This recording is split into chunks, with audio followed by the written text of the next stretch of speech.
In our interview this week, the Chief Inspection Officer of the country, Engineer Peter Eweso, talks about the plan by the government to cover the over 8 million meter demand in the country. Watch.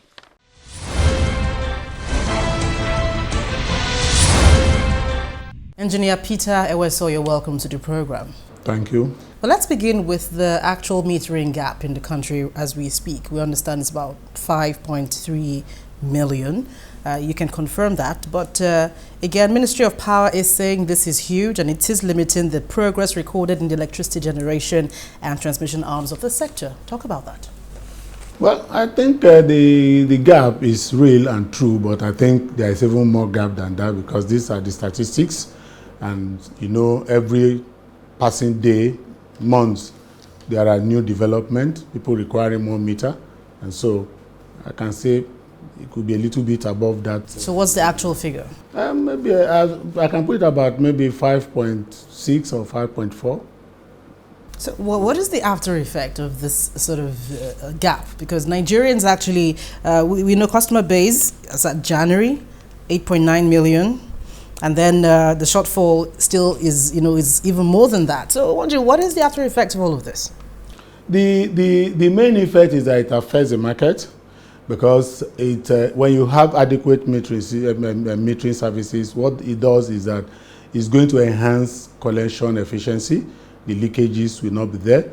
But for these people who do not have meters, there's a lot of apathy apart from the fact that the revenue can come as is expected in terms of somebody says, you're giving me estimated billing and he's not able to manage his power consumption because if he has a meter, he knows he pays, he has purchased credit, and then when the credit is biting on him, it's not being properly utilized, he has to manage his consumption.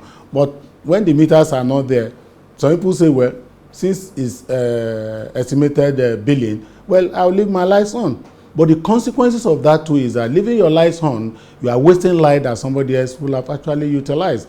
Whereas if the meters are on ground and you are managing your power, then you free a lot of power that can be utilized elsewhere. And making Nigerians pay for what they don't consume. Yes. So imagine this. I mean, the figure is staggering. Just about 3-point-something million Nigerians, have access to meters, and the rest do not have access to prepaid meters. And we're wondering, what exactly are you doing? Any strategy in place to bridge this gap? Well, I think I need to probably put this discussion in perspective to first of all let you know what is the mandate of NEMA as regards metering services in Nigeria. We have the mandate to ensure that all meters that are to be used in Nigeria have been tested to meet the requirements. And we have several requirements. One, a meter that is coming into this country for the first time, we need to check out that particular meter and to ensure that this meter meets what we call the specifications specified in the metering code. It meets our environmental specifications because the temperature range here is quite different from temperature range in most parts of the world where these meters are produced. And so if you bring such meters directly to Nigeria, what happens is that when the temperature goes above temperature they've been manufactured to, then those meters malfunction, those meters will not function well, and it will affect a lot of issues that are being that causes issues that when the meters are malfunctioning, it will not dispense power in the right quantity and it will not dispense power in the right quality too. And so when we check out this meter and we are satisfied with it, we call it type test. That type test shows that the meter meets all the parameters in the metering code. It can work in our environment because it means it has been climatized, tropicalized to our environment. We issue you a type test certificate. So say this meter is good to go. That now permits the manufacturer or the supplier to now bring large quantities into the country.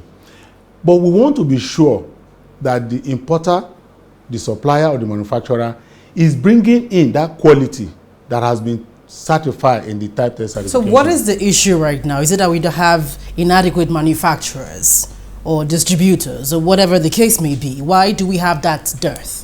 Well, you have that debt because, as far as I'm concerned, the distributors, that's the distribution companies, have not actually invested enough resources in providing meters because There are a lot of manufacturers in the country, and meters are all over the place that you can import and put in place. But this costs a lot of money. So they have not been investing. And if you are fully aware, that was why recently government actually came up with a new policy of map asset provider regulation to ensure that they take off this particular burden from the distribution companies and give it to somebody who has the money to buy meters and deploy, and then you'll be able to recoup his money. Are you aware that in this sort of situation, Nigerians stand a risk of using substandard, prepaid meters because of the dearth we are experiencing? And so a lot of people will be forced to go into the business illegally. Well, that is why you have NEMSA is there, the regulator too is there, because the rules and regulations have been made and have been properly laid out in the Nigerian Metering Code version 2, which stipulates the accuracy level, the specification requirements, and at the same time ensuring that those manufacturers and suppliers must meet those requirements. There are 2 levels. NEMSA will issue you a type test certification which authorizes you to bring meters into the country, and the regulator will not issue you a license authorization to bring meter until you have gotten that type test certification. So all those want to ensure that Nigerians are not put at a disadvantage, just like we are raising. Those has been put in place that the person must have the instrument to say, my meter has been tested, it meets the requirements, and so the regulator give approval license for them to import. When they now import these meters, after we are giving a type test certification, we do what we call routine test. Routine test is for us to check out, to ensure that that quality we have approved for the manufacturer or supplier, the same quality is bringing. And whereby it's not the same quality, the new test we call from the routine test will show what are the deficiencies. And we have categorized percentages that is allowed. If, for example, somebody bring about 10,000 energy meters of the type that we approved, we are bound to test minimum of sampling of 10% of those meters. And in sampling those meters, there is a percentage level to which we will increase. If, for example, the percentage of failure is above 5%, which is almost negligible, we will definitely find out what is happening. Because if it's bring a meters of a resemblance or equality approved for him, we shouldn't have all those kind of rate of failures. So if it passes above 15% failure rate, then it means we're going to say, well, the batch that he has brought, those batch cannot be used. What about the situation where we understand prepaid meters are free, yet it is not free, and then Discos and the Nigerian Electricity Regulatory Commission having this back and forth over who exactly is supposed to, produce this or distribute this or that? So exactly what's your perspective on this? What sort of chaos is this creating for Nigerians? Well, I wouldn't want to see it as a chaos. I don't think it's part of the growth of the sector. If you know, some people will say it's going to 5 years that this sector has been privatized and reform is ongoing, but yet I think it's not been that bad. But the main thing... It's not been that bad? Yeah, it's not been that bad. What exactly do you mean by that? What I mean by that is that you are asking a question about the discos and the regulators going forth and back. It's part of the growth. I tell you, meter is free. And I can tell you that many people have been given meters, many of them can attest to it that it's free. And is it available? That's the other thing.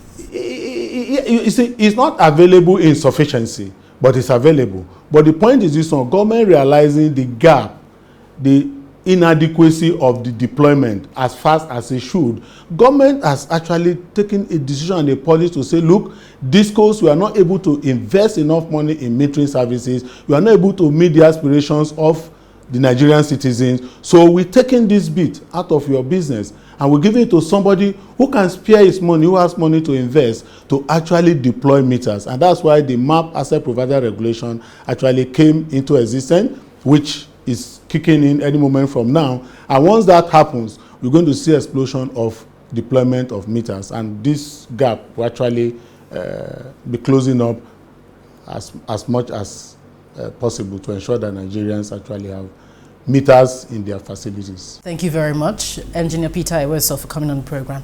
Thank you for your time. It's a pleasure.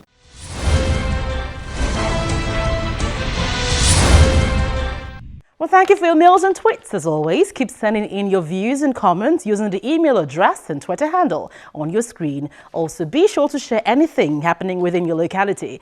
Don't you forget you can view the program on youtube.com/channelsweb/videos. Thank you for watching this week. I'm Gloria Omezuke. See you again.